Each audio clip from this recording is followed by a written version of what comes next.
शायद अब नेपाल के टीम का जो सपना था ओडीआई का वर्ल्ड कप से क्वालिफाई करे, भाई अफसोस अपना चकनाचूर होते दिख रहा है। क्यों होते हुए दिख रहा है कि दोस्तों मैं आपको बता दूं, आज नेपाल क्रिकेट टीम ने भाई साहब आज जो स्कॉटलैंड से मैचेस आ रहा, भाई उस मैचेस में मैं आपको अगर बता दूं कि खिलाड़ी का ऊपर निर्भर नहीं होना चाहिए, क्योंकि अभी फ़िलहाल हमने देखा था कि वही स्कॉटलैंड के नेपाल के ये टीम ने किस अंदाज में हराया था और उसी नेपाल टीम ने स्कॉटलैंड से कैसे हारा है।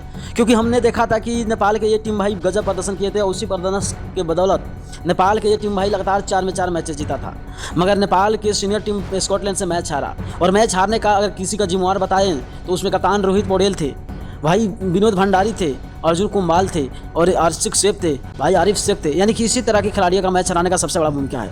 और इतना ही नहीं दोस्तों, जो नेपाल सोच रहा था कि हम ओडीआई से खेलकर डायरेक्ट वर्ल्ड कप क्वालिफाई करेंगे, भाई वो सपना चूर हो गया। और चूर कैसे हो गया कि आपको पता होगा कि नेपाल क्रिकेट टीम को 16 मैचेस खेलना था और 16 मैचेस में नेपाल ने 4 मैचेस पहले ही खेला, जिसमें 4 मैचेस में 3 मैचेस जीता और 1 मैचेस हार गया। और इतना ही नहीं दोस्तों, अब नेपाल क्रिकेट टीम के लिए अगर देखा जाए तो पॉइंट टेबल में 7वां स्थान पे है और उसमें 18 अंक लेकर बैठा हुआ है। और अगर पॉइंट की बात किया जाए तो भाई यूएसए और स्कॉटलैंड भाई 36 अंक लेकर बैठे हुए हैं। और इतना ही नहीं दोस्तों, ये अंक तो छोड़ दो, यानी कि नेपाल क्रिकेट टीम को अगर क्वालिफाई करना है तो 12 मैचेस बाकी था, जिसमें एक मैच कल हार गया नेपाल स्कॉटलैंड से, और 11 मैचेस और बाकी है। और 11 मैचेस में कम से कम 10 या 9 मैचेस जीतना होगा। तो भाई ये नेपाल के लिए कदापित नहीं दिख रहा है कि मैच जीतेगा, क्योंकि नेपाल क्रिकेट टीम की अगर हम बात करें तो भाई बैटिंग का ऊपर भरोसा नहीं करना चाहिए। यानी कि कब कहाँ कौन कर जाए किसी को पता नहीं चलता है भाई। जब विकेट गिरेगा तो लगातार, और जब आउट होंगे तो लगातार। और मैं इसीलिए कह रहा हूँ दोस्तों कि नेपाल क्रिकेट टीम की भाई अब शायद ये सपना ही रह गया, क्योंकि अब उसको फिर एक और मैचेस खेलना होगा। तो आपको क्या लगता है कि नेपाल क्रिकेट टीम की उन खिलाड़ी को ड्रॉप कर देना चाहिए और किस खिलाड़ी को मौका देना चाहिए?